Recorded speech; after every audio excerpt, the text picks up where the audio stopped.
Hello dear student. हम लोग पिछले वीडियो में सेल बायोलॉजी के बारे में बता रहे थे कि किसको हम लोग सेल बायोलॉजी कहते हैं।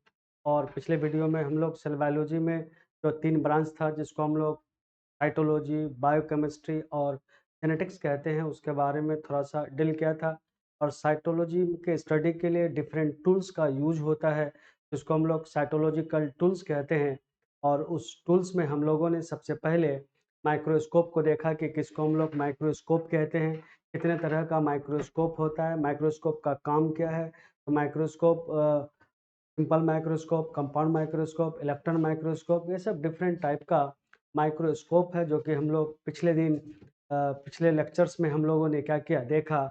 आज हम लोग सेकेंड जो पैथोलॉजिकल टूल्स है जिसका नाम है सेंट्रीफ्यूज, इसी को हम लोग आज देखने जा रहे हैं कि आखिर किसको हम लोग सेंट्रीफ्यूज कहते हैं। तो देखिए, आज हम लोग सेंट्रीफ्यूज को देखेंगे कि आखिर किसको हम लोग सेंट्री सेंट्रीफ्यूज कहते हैं। तो ये सेंट्रीफ्यूज, ये भी बेसिकली ये आपका साइटोलॉजिकल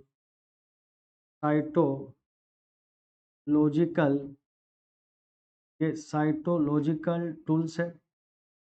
कौन सा टूल्स है? Cytological tools. इसका यूज्ड किस में होता है? ये सबसे इम्पोर्टेंट। तो यूज फॉर फॉर सेपरेशन। इसका सेपरेशन, तो separation of cells and components of components of component of cells. या तो सेल को या कंपोनेंट ऑफ सेल को सेपरेट करने के लिए, आइसोलेट करने के लिए टूल्स का यूज होता है, जिसको हम लोग साइटोलॉजिकल टूल्स कहते हैं। अब देखो, ये जो साइटोलॉजिकल टूल्स है ना, तो इसमें इसका जो सेंट्रीफ्यूज है, इसका प्रिंसिपल क्या है? तो देखो, principle principle of centri centrifuge. ये जो सेंट्रीफ्यूज है, इस सेंट्रीफ्यूज का प्रिंसिपल क्या है? प्रिंसिपल का मतलब सिद्धांत होता है। कि सेंट्रीफ्यूज का आखिर सिद्धांत क्या है, प्रिंसिपल क्या है, कैसे सेंट्रीफ्यूज वर्क करता है। तो हम लोग इसके लिए वर्ड इस्तेमाल करते हैं जिसको हम लोग क्या उसका प्रिंसिपल है, तो सेंट्रीफ्यूगल सेंट्रीफ्यूगल फोर्स। ये सेंट्रीफ्यूगल फोर्स ये प्रिंसिपल है किसका? सेंट्रीफ्यूज का। अब माइंड में क्वेश्चन आता होगा कि भाई ये सेंट्रीफ्यूगल फोर्स है क्या? तो सेंट्रीफ्यूगल फोर्स को हम लोग क्या कहते हैं? देखो, किसको हम लोग सेंट्रीफ्यूगल फोर्स कहते हैं। देखो, सेंट्रीफ्यूगल सेंट्रीफ्यूगल फोर्स। तो ये सेंट्रीफ्यूगल फोर्स जो है, ये बेसिकली रोटेशनल ये रोटेशनल फोर्स है। कौन सा फोर्स है? Rotational force. इसको हम लोग रोटेशनल फोर्स कहते हैं। मान लीजिए कि कोई ये सर्किल है और इसका एक रेडियस है, तो कोई भी ऑब्जेक्ट इसमें ये घूमेगा, सर्किल में घूमेगा, तो यहाँ पर फोर्स लगता है। तो फोर्स दो तरह का लगता है, एक फोर्स सेंटर से दूर और एक फोर्स सेंटर की ओर। ये away from away from away from away from centre है, ये सेंटर से बाहर है। तो इसको हम लोग सेंट्री सेंट्री सेंट्रीफ्यूगल कहते हैं। ये सेंटर से दूर जा रहा, सेंट्रीफ्यूगल ये आपका फोर्स होगा। और एक आपका ये किधर जाएगा? तो ये जो आपका फोर्स है, ये फोर्स किधर है? ये आपका फोर्स टुवार्ड्स टुवार्ड्स सेंटर है, ये सेंटर की ओर है, जिसको हम लोग सेंट्री सेंट्री सेंट्रीपिटल फोर्स कहते हैं। ये सेंट्रीपिटल आपका क्या हो गया, फोर्स हो गया। तो दो तरह का फोर्स, कोई ऑब्जेक्ट अगर घूमता है, पंखा घूम रहा है तो वहाँ पे आपका क्या लगता है, फोर्स लगता है। इस तरह का फोर्स घूम रहा है तो रोटेशनल फोर्स। तो रोटेशनल फोर्स दो तरह का होता है, एक आपका होता है सेंट्रीपिटल और दूसरा होता है सेंट्रीफ्यूगल। ये ऑब्जेक्ट घूम रहा है एक सेंटर की ओर, एक सेंटर से दूर। ये जो सेंट्रीफ्यूगल फोर्स है, यही बेसिकली प्रिंसिपल है किसका, तो हम लोग कहते हैं सेंट्रीफ्यूज का।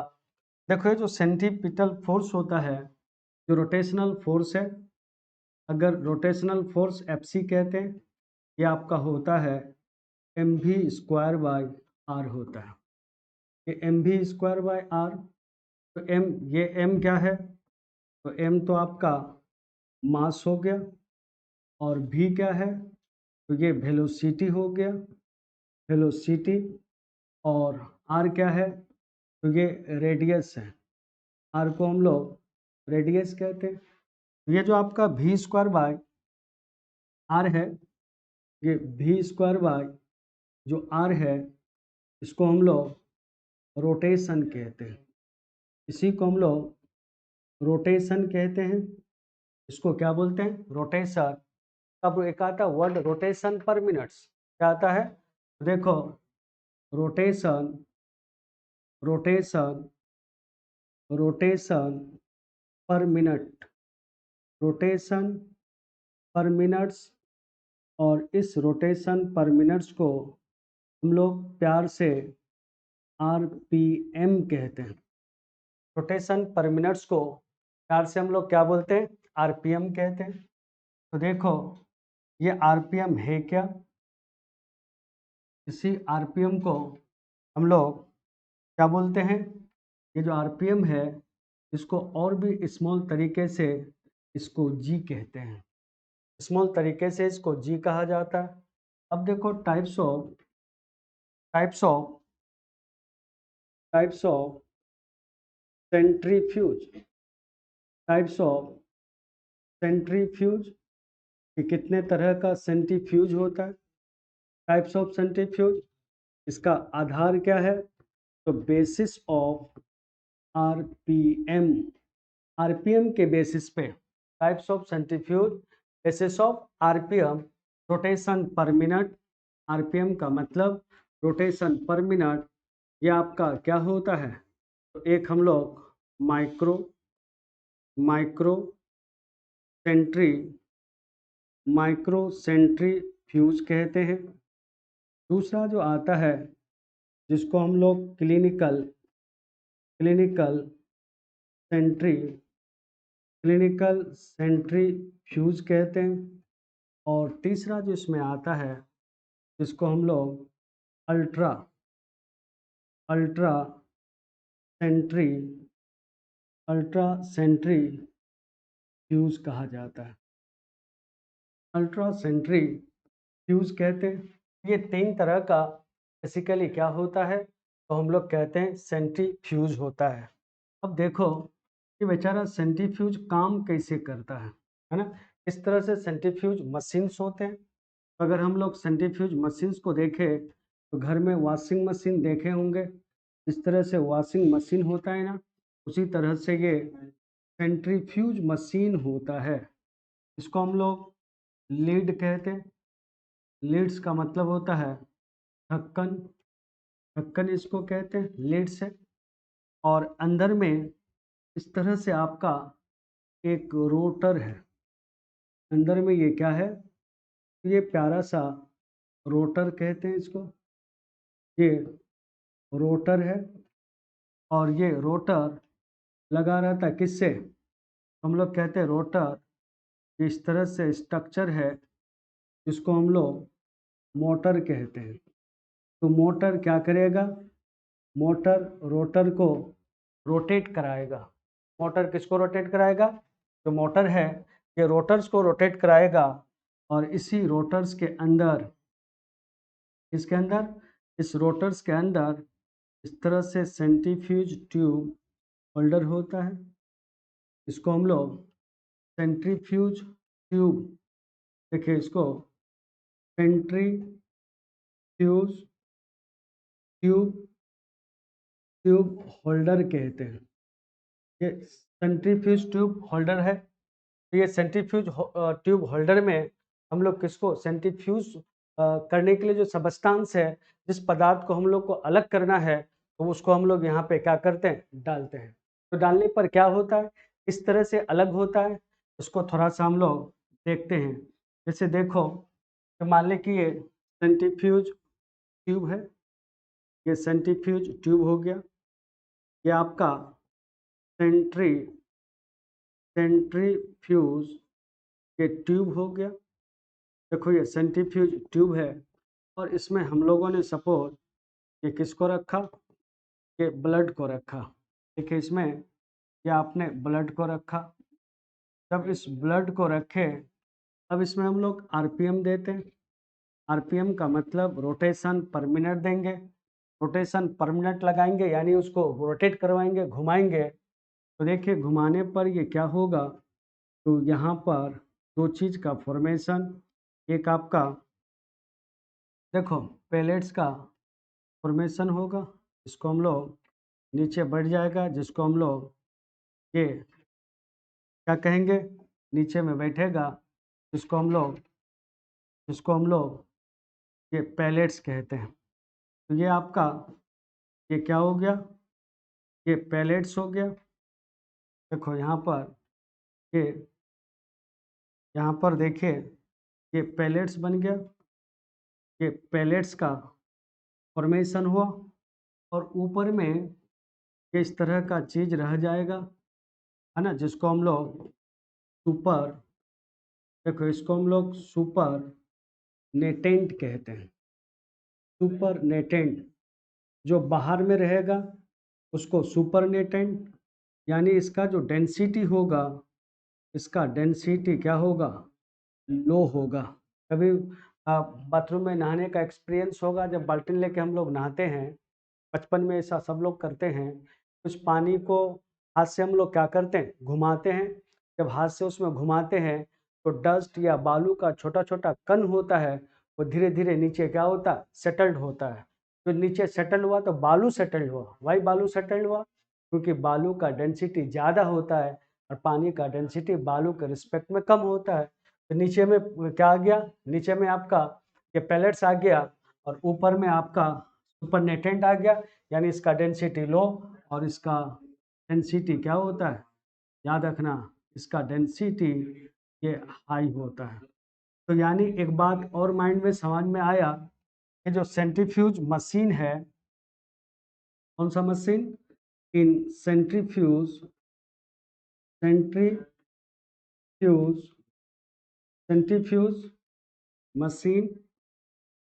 Machine separation of substance, separation of substance, देखो separation of substance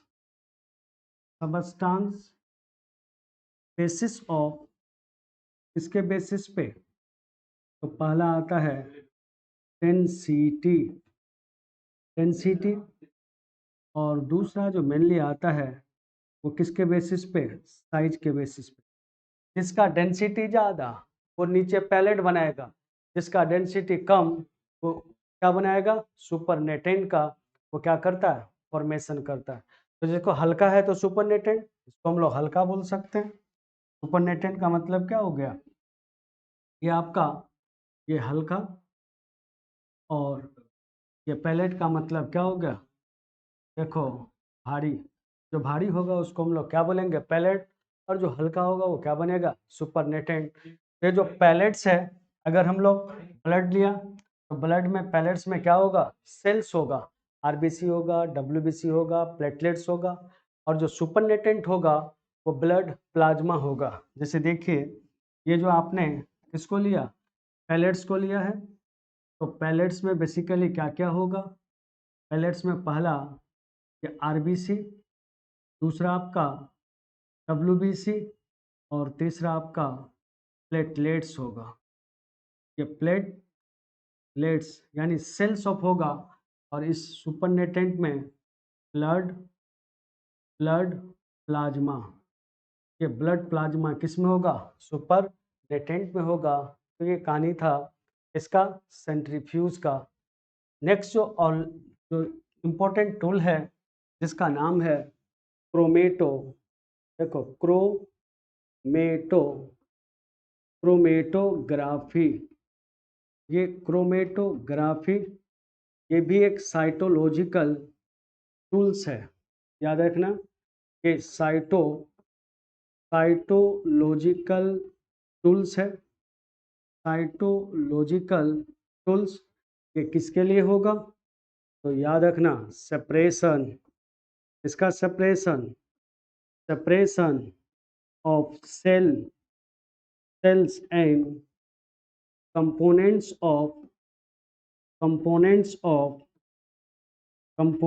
of cells. या तो सेल का सेपरेशन का मतलब होता अलग करना, जैसे भी थोड़ा देर पहले हम लोगों ने देखा अलग किया था। जैसे देखो यहाँ पर आपका ये क्या हुआ? अलग हुआ। यहाँ पर देखो सुपरनेटेंट किससे? पैलेट से अलग हो गया, तो उसको हम लोग क्या बोलते हैं? सुपरनेटेंट। किससे अलग हो गया? ये पैलेट था और ऊपर सुपरनेटेंट हल्का अलग हो गया, भारी से अलग होना, सेपरेशन होना। उसी तरह से ये क्रोमेटोग्राफी में भी हम लोग क्या करते हैं? सेपरेशन करते हैं। तो देखो सेपरेशन होगा किसका? तो पहला है सेल्स का। पहला क्या है? सेपरेशन है सेल्स का। और दूसरा आपका क्या है? तो कंपोनेंट्स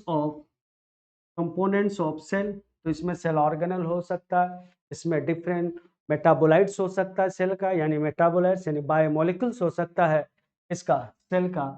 तो देखिए क्रोमेटोग्राफी का भी प्रिंसिपल होगा। देखिए क्या है प्रिंसिपल ऑफ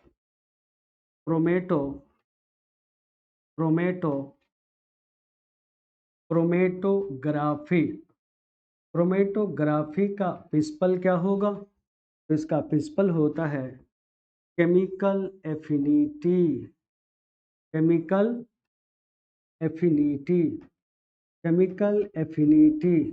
और एफिनिटी को प्यार से हम लोग लगाव कहते हैं। देखो एफिनिटी का मतलब होता है लगाव। एफिनिटी का मतलब लगाव। जिसके साथ जितना ज़्यादा लगाव होगा, अब उसके साथ उतना ज़्यादा घूमते होंगे, क्लास में उनके साथ बैठते हैं, मार्केट जाना हो तो उनके साथ जाते हैं, हॉस्टल में रहना हो तो उसके साथ रहते हैं। जिसका जितना ज़्यादा लगाव, यहाँ पर भी सेपरेशन होता है। उसका प्रिंसिपल क्या होता है? केमिकल एफिनिटी होता है। देखिए types of chromatography, types of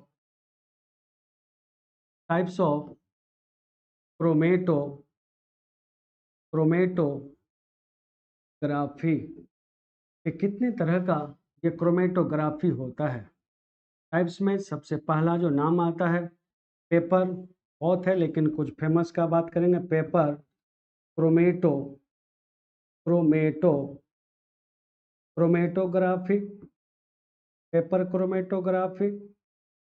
और नेक्स्ट आता है जिसको हम लोग जेल क्रोमेटोग्राफी। तीसरा नाम आता कॉलम क्रोमेटोग्राफी। चौथा आता लिक्विड क्रोमेटोग्राफी। पांचवा आता गैस क्रोमेटोग्राफी। छठा आता है HPLC। नीट में एक बार ऑप्शन में था। HPLC का मतलब होता है high performance liquid chromatography. High performance liquid chromatography. और ये जो हाई परफॉर्मेंस लिक्विड क्रोमेटोग्राफी है, ये क्या करता है? ये सेपरेट करता है। किसको सेपरेट? याद रखना कंपोनेंट्स सेपरेट। इसको सेपरेट करता है कंपोनेंट्स को। कितना परसेंट कैसे सेपरेट करता है? तो सेपरेट कंपोनेंट्स देखो इसमें सेपरेट करता है। तो याद रखना 99.99 99.9%। कितना पर सेपरेट्स कंपोनेंट इन किस में? 99.9% प्योरेस्ट फॉर, कितना शुद्धता? 99.9% प्योरेस्ट फॉर्म में ये सबस्टांस को सेपरेट करता है। तो बहुत ही ये इम्पोर्टेंट आपका क्या है? क्रोमेटोग्राफी है, जिसका नाम HPLC है। हायर क्लास में सबको डिटेल से पढ़िएगा। थोड़ा सा 11th लेवल में जो बात आता है वो आपका कौन सा? पेपर क्रोमेटोग्राफी का, कि किसको हम लोग पेपर क्रोमेटोग्राफी कहते हैं।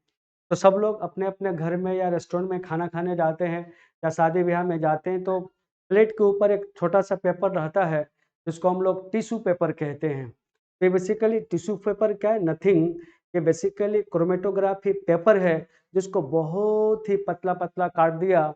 उसी पतले कटे हुए पेपर को हम लोग क्या बोलते हैं? Tissue paper. ये काटा किससे? तो पेपर क्रोमेटोग्राफी पेपर से इसको काटा है। तो अब इस पेपर को हम लोग ब्लॉटिंग पेपर भी कहते हैं।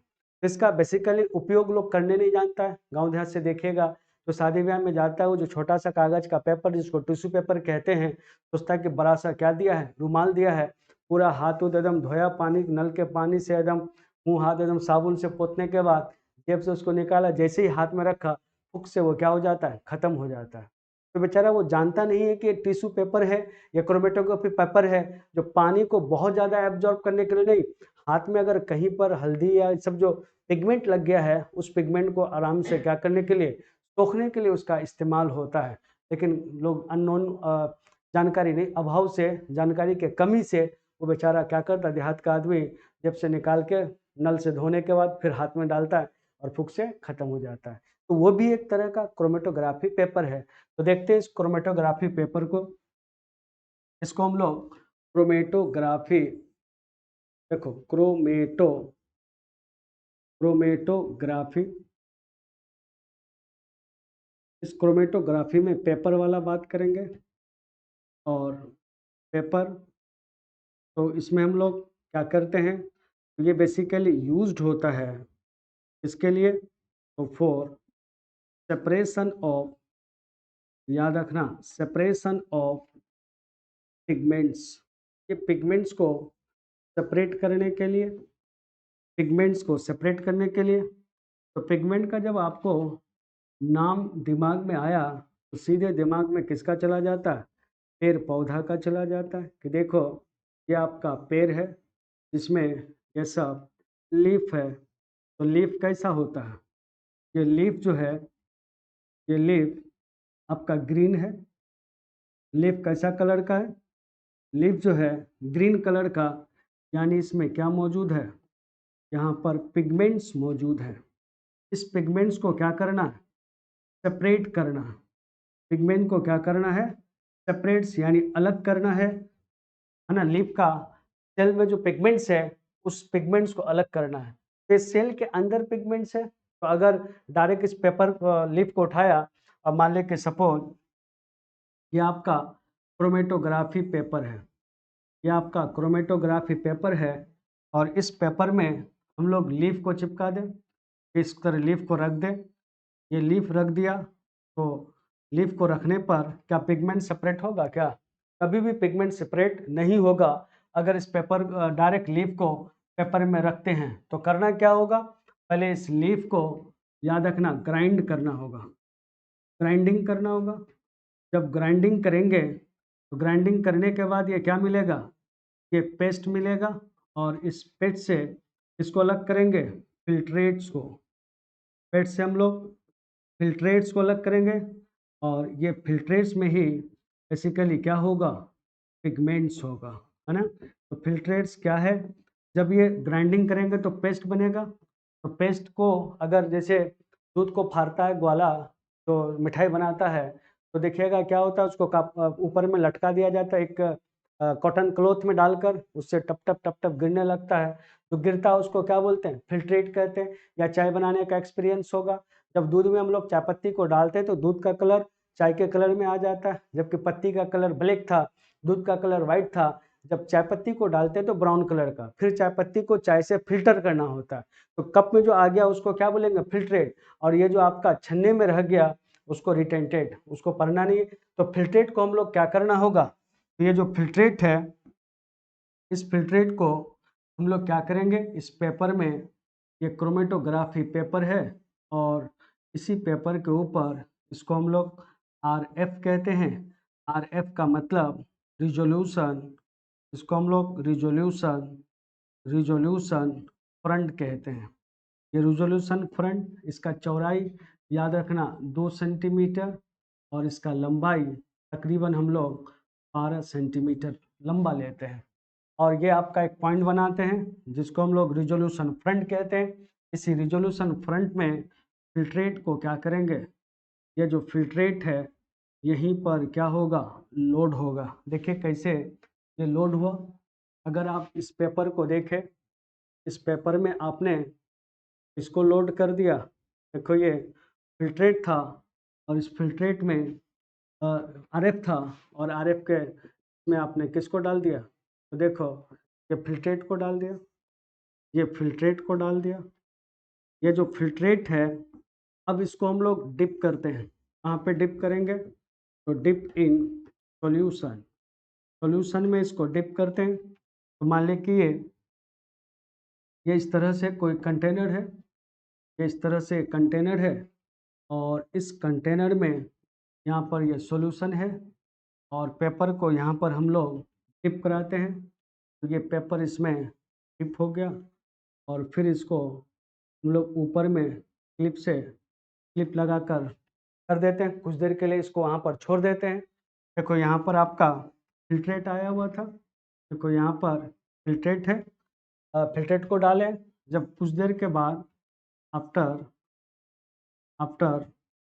सम टाइम तो देखो ये क्या होगा, ये जो आपका पेपर है, इस पेपर में अलग अलग तरह का ये पिगमेंट क्या होगा, सेपरेट होगा। सबसे पहले जो होता है जिसको हम लोग ये इस तरह से, ये ग्रीन कलर का एक आता है। फिर उसके बाद जो आता है जिसको हम लोग ग्रीन आता है, एक ब्लू ग्रीन आता है। देखो ये है ना, ब्लू ग्रीन है। फिर आपका ये येलो कलर है, देखो इस तरह से येलो कलर। और फिर सबसे ऊपर में कौन सा, तो इस तरह से ये रेड कलर। अलग अलग कलर का ये आपका क्या बनता है, पिगमेंट बनता है। देखो ये अलग अलग कलर का ये पिगमेंट बनेगा। देखो ये आपका पॉइंट रिजोल्यूशन का था, तो सबसे पहले जो बनता है ये आपका है ना, और इसके ऊपर कौन सा कलर, तो ऑलिव ग्रीन बनता है। तो अलग अलग है। ये आपका केरोटीन हो गया, केरोटीन हो गया पिगमेंट है। ये आपका जेंथोफिल्स हो गया और ये आपका क्लोरोफिल कौन सा हो गया, पी हो गया। फिर आपका ये क्लोरोफिल ए हो गया, ये क्लोरोफिल ए। फिर ये आपका क्लोरोफिल। अलग अलग पिगमेंट ये आपका क्या है, पेपर है, क्रोमेटोग्राफी पेपर। कौन सा पेपर कहते हैं इसको, इसको हम लोग क्रोमेटोग्राफी ग्राफी पेपर कहते हैं। ये क्रोमेटोग्राफी पेपर हुआ। अब यहाँ पर पिगमेंट क्या है, पिगमेंट, ये पिगमेंट सेपरेट है, पिगमेंट अलग है, सेपरेटेड है। तो इस सेपरेटेड पिगमेंट को हम लोग अब इसको क्या बोलते हैं, क्रोमेटोग्राम कहते हैं। याद रखिएगा, ये टर्म फोटोसिंथेसिस वाले चैप्टर में दिया। सारा पिगमेंट अलग अलग बेंड में इस पेपर में क्या होता है, सेपरेट होता है, जिसको हम लोग क्रोमेटोग्राम कहते हैं। अब आपको अगर पूछे कि भाई किसका एफिनिटी ज़्यादा है, देखो यहाँ पर अगर हमको जानना हो कि भाई किसका एफिनिटी, तो देखो इसका एफिनिटी क्या होगा, इसका एफिनिटी देखो हम लोग नेक्स्ट इसमें देखते हैं। देखो ये आपका, ये अगर हम लोग देखें कि किस में एफिनिटी ज़्यादा होगा, तो यहाँ पर हम लोग भाई स्लाइड को बनाते हैं। देखिए ये पेपर है, ये पेपर है। तो जो सबसे दूर गया, सबसे दूर कौन सा गया, ये रेड वाला। सबसे ऊपर फिर आपका देखो येलो वाला के नीचे, फिर आपका तो देखो ये आपका कौन सा, हम लोग कहते हैं ऑलिव ग्रीन, और फिर आपका ये कौन सा, ब्लू ग्रीन है। तो ये इसका एफिनिटी क्या होगा, इसका एफिनिटी एफिनिटी एफिनिटी लोएस्ट होगा, एफिनिटी लोएस्ट, इसलिए तो सबसे दूर भाग गया। और इसका एफिनिटी क्या होगा, जो सबसे नीचे होगा, इसका एफिनिटी, इसका लगाव हाईएस्ट होगा, इसका लगाव क्या होगा, हाईएस्ट होगा। एक हाईएस्ट लगाव जो सबसे नीचे होगा, जो सबसे नीचे बेंड होगा उसका सबसे हाईएस्ट एफिनिटी होगा, और सबसे ऊपर वाले का एफिनिटी थोड़ा सा कम होगा। तो आपका सबसे क्लोजेस्ट फ्रेंड है वो आपसे बहुत दूर नहीं भागेगा, हमेशा आपके इर्द गिर्द इधर उधर क्या करेगा, घूमेगा। लेकिन अगर आपका क्लोजेस्ट फ्रेंड नहीं है, जैसे एफिनिटी थोड़ा सा लो है, वो घर में जाए या क्लास आए या बाहर चला जाए, उससे आपको कोई फर्क नहीं पड़ता है। तो इसका पेपर के साथ एफिनिटी सबसे कम, और इसका पेपर के साथ एफिनिटी सबसे ज़्यादा होता है। तो इसका पेपर का बेसिकली यूज कैसे होता है, इसको हम लोग थोड़ा सा देखते हैं कि आखिर इस तरह से पेपर क्रोमेटोग्राफी का हम लोग यूज करते हैं। देखो इस तरह से हम लोग स्लाइड बनाया, ये आपका स्लाइड है, ये स्लाइड हुआ, और इस स्लाइड में मान लीजिए कि सपोज आपने कोई सैंपल को रखा। देखो भाई ये हमारा सैंपल है, और सैंपल को आपने यहाँ पे रखा, और इस सैंपल को रखा जिससे वाटर को एब्जॉर्ब करने के लिए, इसको एब्जॉर्ब करने के लिए इसमें जो वाटर है, वाटर भी होगा या वाटर नहीं हुआ, कोई भी सॉल्यूशन में आखिर स्टेन तो करते हैं ना, कोई ना कोई सॉल्यूशन से स्टेन करते हैं। तो ये एक्सेस को हटाने के लिए है ना, ये जो आपका एक्सेस है ना ऑफ सॉल्यूशन, सॉल्यूशन या वाटर, इसको क्या करना है, रिमूव करना। रिमूव मतलब हटाना है। तो हटाने के लिए हम लोग क्या करते हैं, एक पेपर का यूज करते हैं, जिसको हम लोग क्रोमेटोग्राफी पेपर कहते हैं, है ना। देखो बड़ा सा पेपर इसके बगल में ये रख दिया, ये सपोज ये क्या हो गया, पेपर हो गया। ये पेपर क्या कर लेगा, यहाँ से इसको एब्जॉर्ब कर लेगा। तो यहाँ से जो आपका वाटर है, ये सब मॉलिक्यूल्स को ये क्या कर लेगा, एब्जॉर्ब कर लेगा। ये आपका क्या हो गया, क्रोमेटोग्राफी, ये आपका क्रोमेटोग्राफी, क्रोमेटो क्रोमेटोग्राफी क्रोमेटोग्राफी पेपर हुआ। या अब इस क्रोमेटोग्राफी पेपर को हम लोग फ्लोटिंग फ्लोटिंग फ्लोटिंग पेपर कहेंगे। क्या कहेंगे इसको, फ्लोटिंग पेपर। क्यों फ्लोटिंग पेपर, तो ये बेसिकली क्या करता है, तो याद रखना, ये ब्लोट करेगा। फ्लोट का मतलब सोखेगा, इसको सॉल्यूशन और वाटर, वाटर या सॉल्यूशन को ये ब्लोट करता है, तो इसलिए इसको हम लोग फ्लोटिंग पेपर कहते हैं। तो आज हम लोगों ने जो इस वीडियो में देखा, एक सेंट्रीफ्यूज को देखा जो साइटोलॉजिकल टूल्स है, और दूसरा हम लोगों ने क्रोमेटोग्राफी पेपर्स को देखा, यानी क्रोमेटोग्राफी को देखा।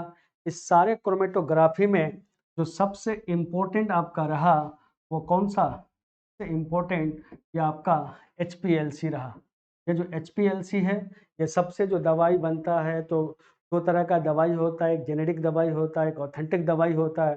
ऑथेंटिक दवाई का जो पावरफुल ज़्यादा होता है, उसमें यूजफुल कंपोनेंट ज़्यादा होता है। इस यूजफुल कंपोनेंट को जो अलग किया जाता है, इस यूजफुल कंपोनेंट को एकदम प्योरेस्ट फॉर्म में जो अलग किया जाता है क्रोमेटोग्राफी के द्वारा, और दिस क्रोमेटोग्राफी को हम लोग क्या बोलते हैं प्यार से, HPLC यानी हाई परफॉर्मेंस लिक्विड क्रोमेटोग्राफी। तो अगले दिन हम लोग अगले वीडियो में हम लोग फिर से देखेंगे सेल के बारे में कि किसको आखिर सेल कहते हैं, कैसा सेल होता है, सेल का कितना टाइप्स होता है, सेल कितने तरह के होते हैं, को देखेंगे। तो आज का यहीं तक, अगले वीडियो में हम लोग सेल के बारे में बताएंगे।